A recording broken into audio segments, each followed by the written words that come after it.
No sé si tienen preguntas para ir haciendo mientras tanto. ¿Va quedando claro?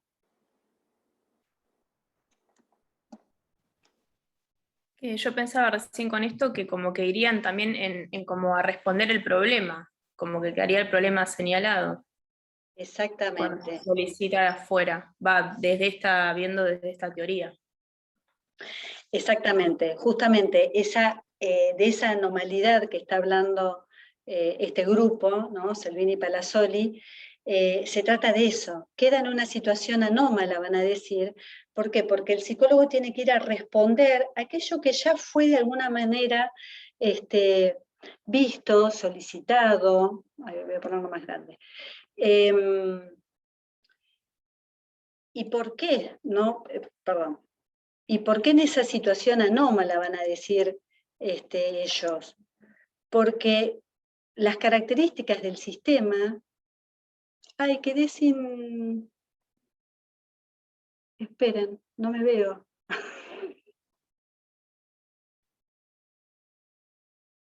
Ahí está. Ahí está. Les decía entonces, en una posición anómala, pero por las características que tiene todo el sistema educativo, toda institución educativa, que es rígido y es muy estructurado, en el sentido de que cada vez que se lo va a llamar al psicólogo o psicóloga, es para, como decía la compañera, resolver alguna dificultad en tanto caso señalado. Y cuando se lo llama de esa manera el psicólogo, ya hay un diagnóstico previo, ¿sí? Y esto es muy importante para los sistémicos, que se los dije hace un ratito, que es la posición que tiene el psicólogo al momento de las intervenciones, al momento de realizar un abordaje. Y esto es bien metodológico, ¿no? Propio del modelo sistémico. Les decía anteriormente, en el ámbito clínico, la posición del psicólogo en cuanto a la relación paciente, ámbito clínico, paciente, psicólogo, psicóloga, es asimétrica. El paciente sabe que el psicólogo tiene cierto saber, desde la perspectiva sistémica, y por medio de diferentes indicaciones o prescripciones va a ir pudiendo resolver aquello que le sucede. Ya de antemano hay una configuración de esa posición asimétrica en la relación paciente o cliente, como dicen los sistémicos, y terapeuta. En el ámbito educativo eso no sucede. ¿Qué se espera del psicólogo, como les puse allí? Que vaya a resolver ese prediagnóstico ya desarrollado por quien ha solicitado su intervención. O sea, se lo solicita para que intervenga sobre el caso señalado, les decía. O sea, ahí ya hay un prediagnóstico, ¿sí? Lo que le dice el docente, el directivo, la familia, ¿no? Es, mira, esto no está bien, fíjate qué podés hacer. Hay un diagnóstico que para qué se lo solicita al psicólogo, un diagnóstico, un prediagnóstico. ¿Por qué? Porque tiene el estatus profesional. Lo que va a hacer es validar, o lo que se espera que haga, es validar aquello que dijo ese docente o ese familiar o ese directivo, ¿sí? Lo que se espera del psicólogo es que le dé esa, desde su estatus profesional, esa, les puse allí, validez pedagógica, ¿sí? ¿Qué Perdón, pasa? Sí. Entonces, el saber en ese caso estaría en la institución, no en el psicólogo. Claro. Muy bien esa lectura, Gabriela. En realidad, cuando hay asimetría en el ámbito clínico, como, bueno, un poco estábamos diciendo, el saber es puesto piénsenlo en términos de del modelo sistémico, no psicodinámico.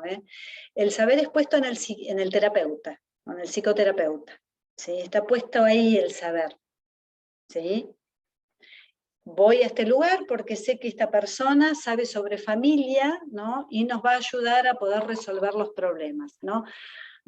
Posición relacional asimétrica. Y en ese sentido, por eso es una de las grandes diferencias y que se tienen en cuenta para pensar cómo se hacen las intervenciones en el ámbito educativo. En ese sentido, en la escuela eso no sucede. Acá la relación es simétrica. E inmediatamente anula la posible intervención. Si acaso el psicólogo toma ese caso señalado tal como fue identificado por el integrante, quien sea, ¿no? El integrante de la institución educativa. Es decir, se responsabiliza del caso, lo toma para evaluarlo. Lo que está haciendo, en definitiva, es promover el status quo. Es promover todo aquello que tenga que ver con la resistencia al cambio. Yo te llamo para que trabajes con este grupo de chicos que son inquietos, para que todo quede como estaba. Eso se llama status quo, ¿no? Se refuerza la resistencia al cambio si yo trabajo desde esa manera. ¿Se entiende? Si yo trabajo como me están solicitando, con la patología de los otros, se me limita el campo de intervención directamente a nivel nulo. O sea, se me está solicitando para que intervenga como si fuera el mago, ¿no? El que hace magia, el que resuelve todo, pero que si intervengo de esa manera, haciéndome cargo de ese señalamiento, seguramente a mediano o corto plazo, no mucho tiempo, va a fracasar cualquier tipo de intervención. Porque posiblemente, si, ejemplo, en el salón, ¿no? Hay un grupito de chicos, 2 o 3 chicos que son los inquietos, ¿no? Entonces se llama al psicólogo para que intervenga sobre ese chiquito, entonces lo que hace el psicólogo es sacarlos, evaluarlos, etcétera, etcétera, ¿no? A poco tiempo va a surgir alguno o algunos con algún tipo de dificultad que va a ser señalado como tal, porque algo le está pasando a ese grupo, ¿no? A nivel relacional, a nivel comunicacional, que hace que emerja algún tipo de síntoma que va a ser funcional a ese tipo de dinámica relacional, comunicacional que tiene. ¿Se va entendiendo? Cualquier cosa me preguntan o me vuelven a preguntar. No, está re claro, profe. Si diferimos de lo que ellos dicen. No escuché, Julio, no entendí. Digo, ¿qué pasa si diferimos de lo que ellos dicen? Ah, bueno, ahí vamos, ahí vamos. Esa es la estrategia, eso es a lo último. Julio, ya te me adelantaste un montón de capítulos. ¿Sí? La ansiedad. Bueno, ¿sí? Yo no lo dije. Eso que vos decís es parte de la intervención. Para llegar a eso, que está muy buena tu pregunta, vamos a ver algunos elementos conceptuales previos. Porque a lo que estamos abordando es, bueno, muy rápido se los voy a decir. Bueno, indudablemente, asimetría no puede haber. Porque si no estoy en un lugar como en el ámbito terapéutico, ¿no? Donde todo se le deposita al psicólogo.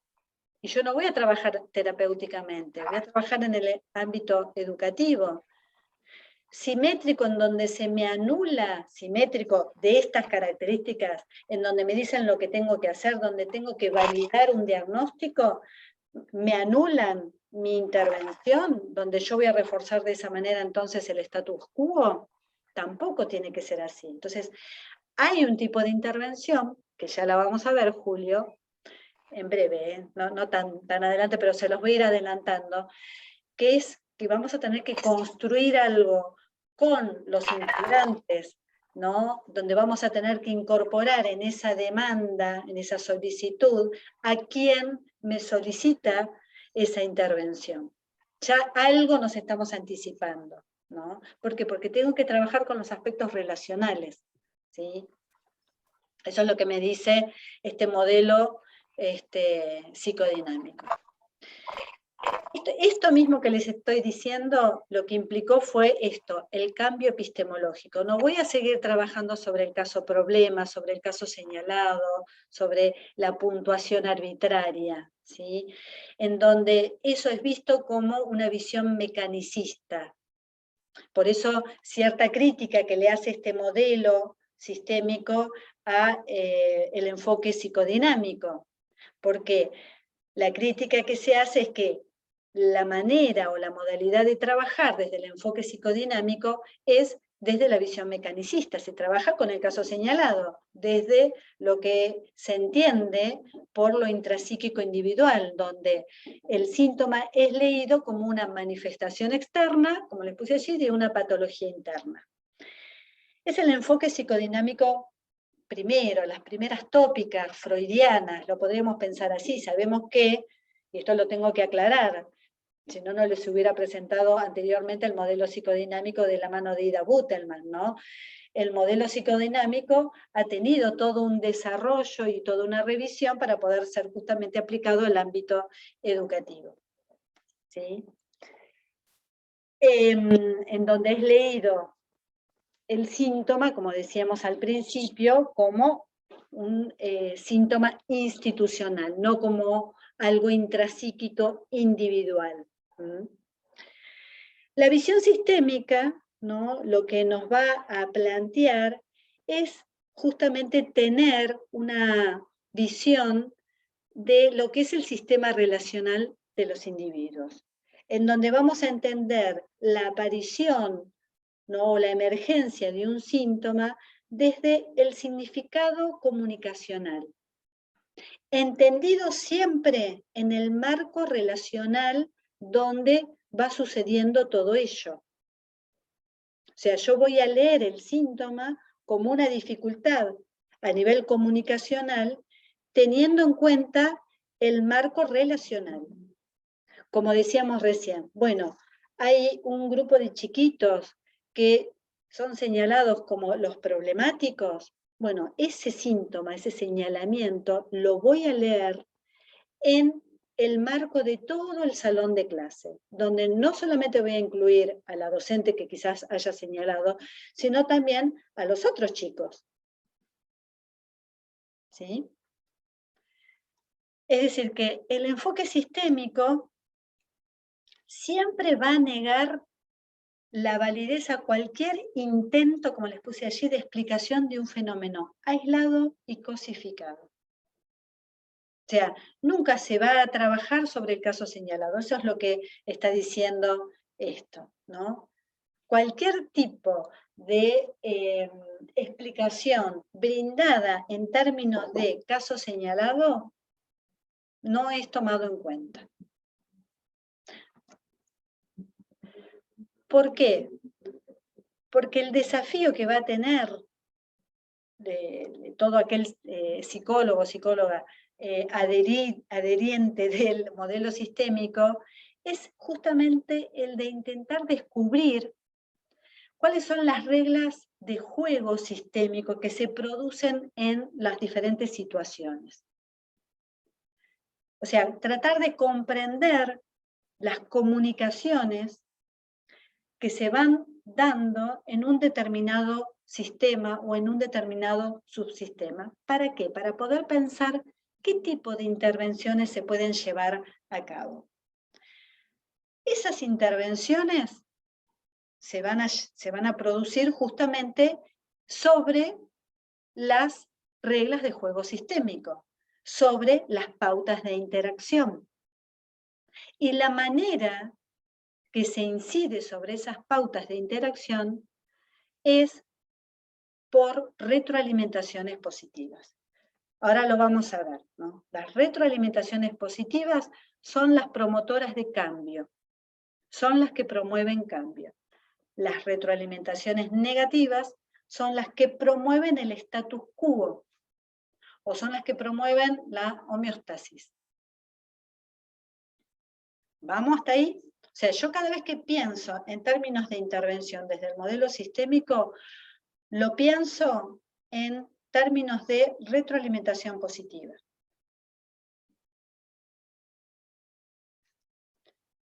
Bien.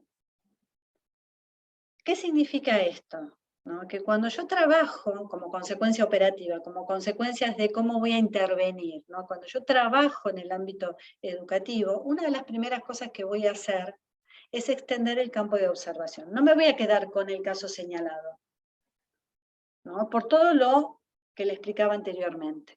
¿Por qué? Porque refuerzo el síntoma, ¿no? Refuerzo el status quo, la resistencia al cambio, ¿no? Lo que voy a hacer es ampliar la mirada sobre el contexto, ¿no? Voy a mirar, sí, el caso señalado, entre comillas, voy a mirar quién ha señalado, qué es lo que pasa en esas interacciones entre el que señaló y el que es señalado, y más todavía, ¿no? ¿Qué pasa en el entorno? Cuando el grupo de Selvini y Palazzoli empieza a tener en cuenta este principio de ampliar el campo de observación, claro, el ampliar el campo de observación se puede extender hasta el sistema educativo, hasta el Ministerio de Educación, si queremos, si empezamos a ampliar el campo de observación, ¿sí? Ahora vamos a ver operativamente hasta dónde se debería ampliar el campo de observación, pero lo pertinente es, sí, amplío el campo de observación, no miro solamente el caso señalado y quién ha señalado, miro un poquito más el subsistema clase, el salón de clase, y ahora vamos a ver por qué. Vamos a intentar mirar el subsistema clase. Profesora, ¿puedo hacer una pregunta? Perdón que la interrumpa. No, por supuesto, Melissa. ¿Sabe qué me hace acordar? ¿Puede ser que tiene que ver con la teoría de Bronfenbrenner o algo así? ¿Por qué lo asocias? A ver. Sí. Por las muñecas rusas, que él hablaba como que se estudiaba y había como un sistema dentro de otro sistema, y me hizo recordar a eso lo que dijo usted. Exactamente. Pero no sé si tiene que ver la teoría de él con... Sí, tiene que ver. Cuando yo hablo de subsistema, este subsistema que hablo, que es el ideal para cuando hacemos intervenciones en el ámbito educativo, es el subsistema clase. El subsistema clase está dentro de otro sistema, si quieren decir, ¿no? Que es la institución educativa. Y la institución educativa está dentro de otro sistema, ¿no? Que es el sistema educativo, ¿no? O sea, tiene mucho sentido lo que vos decís, Melissa. O sea, esto de ampliar el campo de observación puede ser súper extenso, y en cuanto al término, a los objetivos pragmáticos, porque una de las cuestiones que tienen, o características que tienen las intervenciones sistémicas, es la cuestión pragmática. Por una cuestión pragmática, una de las indicaciones de este grupo de investigación es justamente que se trabaje con algunos subsistemas. Uno de ellos es, y ya se los adelanto, el salón de clase, ¿sí? Y puedo ampliar, ¿no?, a otras actividades. Ese salón de clase no solamente con la docente o los docentes que han señalado, sino en otras actividades extraprogramáticas, ¿no? Algunos que por ahí hacen actividades extraprogramáticas, me refiero dentro del ámbito educativo, que no son obligatorias ciertas actividades, entonces puedo ampliar el campo de observación en esas otras actividades, o con otros docentes. Y el otro campo de observación, muy importante, de lo que hablan otras autoras, como por ejemplo Dowling y Osborne, que bueno, hoy no vamos a hablar desde la perspectiva de los desarrollos que hicieron estas autoras, pero sí es importante que se lo señale, el otro campo de observación, ¿cuál les parece que puede ser? Que también lo mencionó Ida Guterman.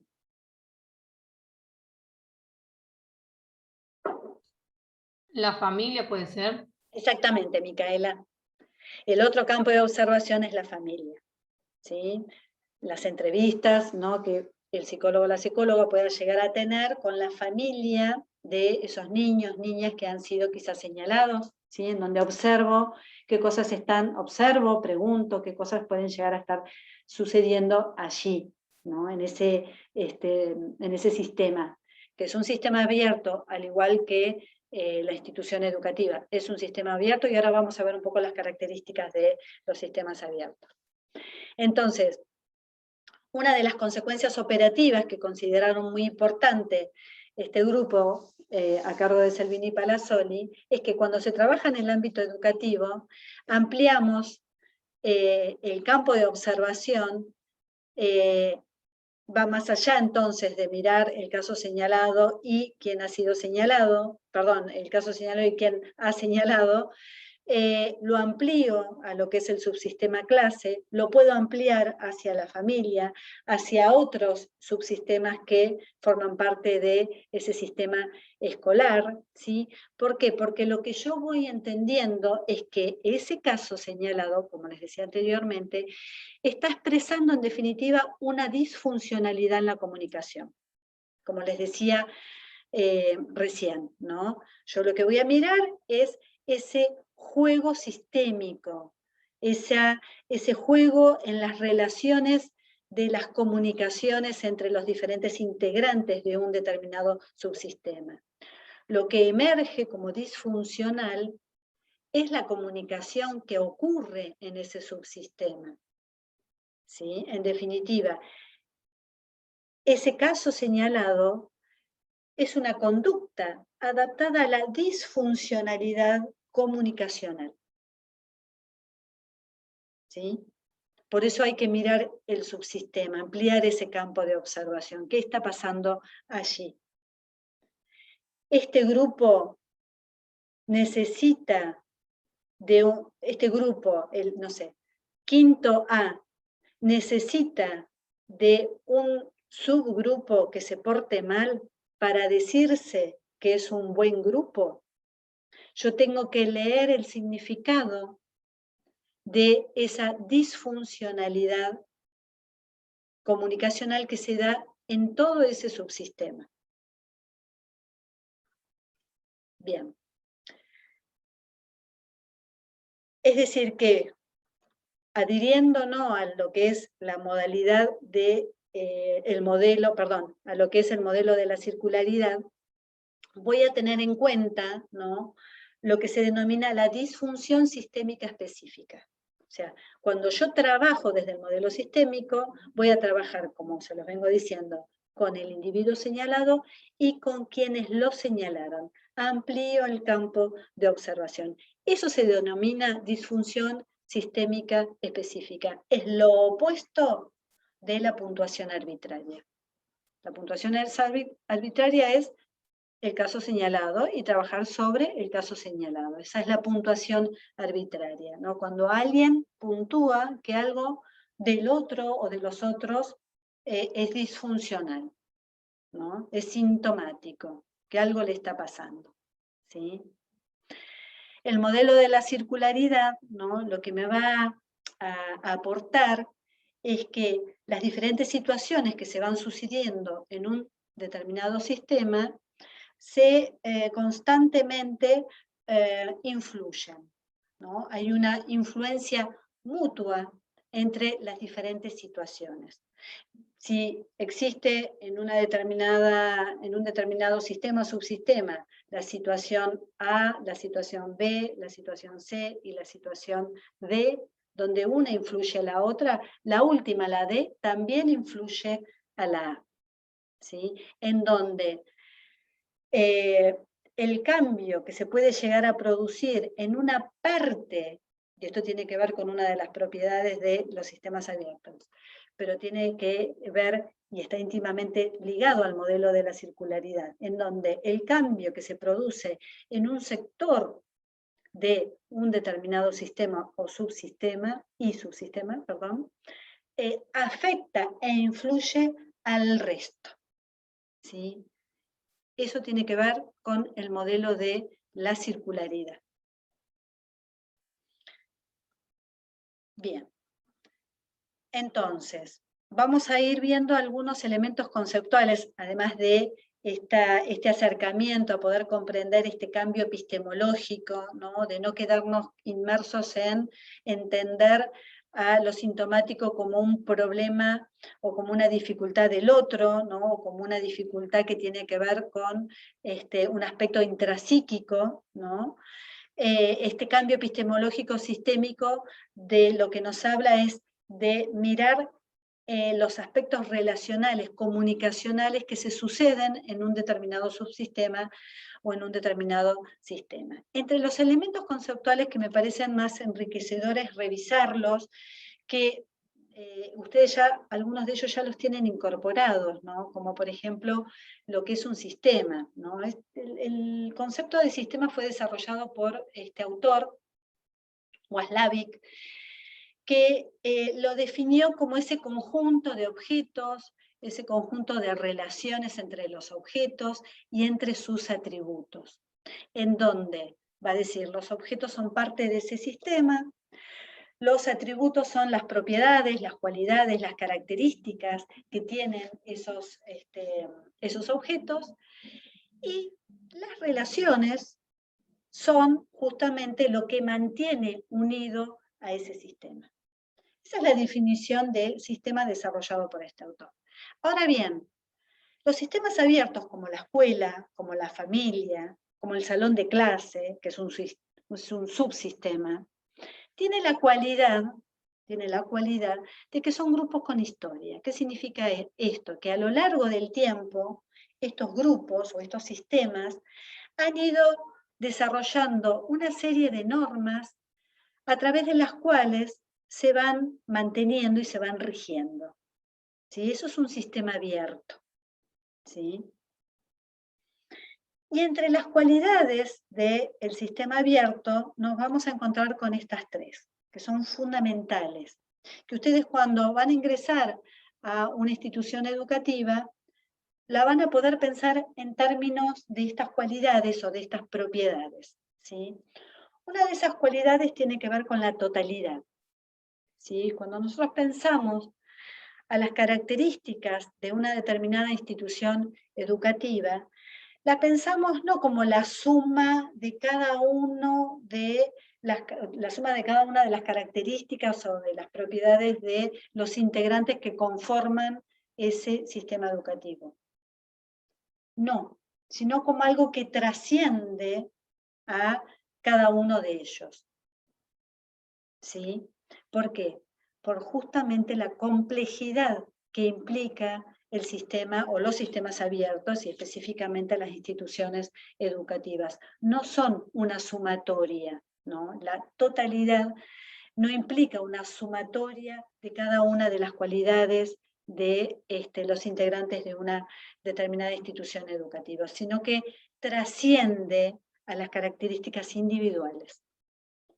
Debido, vuelvo a repetir, por esa complejidad que tiene a nivel relacional el sistema educativo. Y, como les decía anteriormente, cualquier tipo de cambio que se produzca a nivel relacional en una parte del sistema abierto va a influir en el resto de los otros sectores del sistema.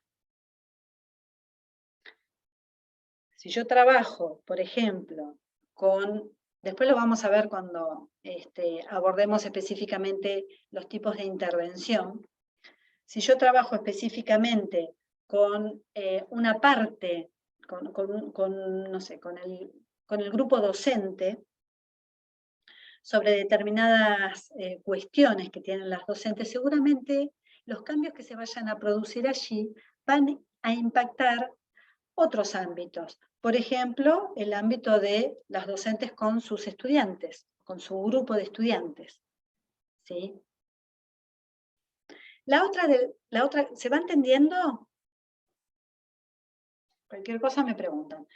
Otra de las características que tienen los sistemas abiertos, les puse allí, es la autorregulación. Todo sistema abierto, a lo largo del tiempo, se va autorregulando. ¿Sí? ¿Qué significa esto? Que por medio de diferentes acciones se va manteniendo, va sobreviviendo. Siempre necesita de dos grandes movimientos, que ya se los mencioné, la homeostasis y la tendencia al cambio. Y esos movimientos se llevan a cabo por diferentes tipos de retroalimentaciones. Cuando hablamos de retroalimentaciones o de feedback, de lo que estamos hablando son de informaciones que promueven o inciden comunicaciones. ¿Sí? Son lo que se denominan las informaciones que retroalimentan o que alimentan otras informaciones de tal manera que se produzcan comunicaciones ulteriores, ¿sí? O posteriores, ¿no? Yo digo buen día, ¿no? Esto es un feedback, ¿no? Cuando yo digo buen día, muchos de ustedes me responden, o buenas tardes, ustedes me responden, ¿no? O sea, esto es un feedback, ¿no? Yo lo que digo es, doy una información, buen día, ¿no? Un saludo, ¿no? Y promuevo con ese saludo una comunicación posterior, ¿no? Si no digo nada, ¿no? Y empiezo con la clase y doy la clase y no pregunto nunca nada, ¿sí? No promuevo ningún tipo de comunicación, el feedback que produzco, perdón, la comunicación que estoy produciendo no produce ningún tipo de información a posteriori, ¿sí? Yo digo una cosa y repito como loro, ¿no? Y no promuevo que haya una comunicación posterior. Cuando yo pregunto, por ejemplo, ¿van entendiendo, van comprendiendo? Bueno, eso es una retroalimentación. Profesora, disculpe que hay algo que no entiendo. Feedback negativo, entonces sería cuando no se incentiva la comunicación. No. Cuando hablo de feedback, saquen el positivo y negativo. Cuando hablo de feedback, estoy hablando, lo traduzco en castellano. Feedback es lo mismo que retroalimentación. ¿Qué significa retroalimentación? Informaciones que promueven otras informaciones. Informaciones que promueven la comunicación. ¿Sí? Se retroalimenta, lo que yo digo se retroalimenta para que haya otra comunicación. Yo digo buen día y ustedes me responden. ¿Sí? Yo pregunto, ¿van entendiendo? Eso es una retroalimentación. Yo comunico algo para que se me comunique algo. ¿Sí? Eso es retroalimentación, nada más que eso. ¿Se entiende? Si yo entrara al Zoom y directamente me pongo a dar la clase, nunca pregunto nada, y ustedes tampoco, no doy lugar, no se produce el feedback. No estoy hablando ni de positivo ni de negativo. No produzco ningún tipo de comunicación para que se promueva comunicación.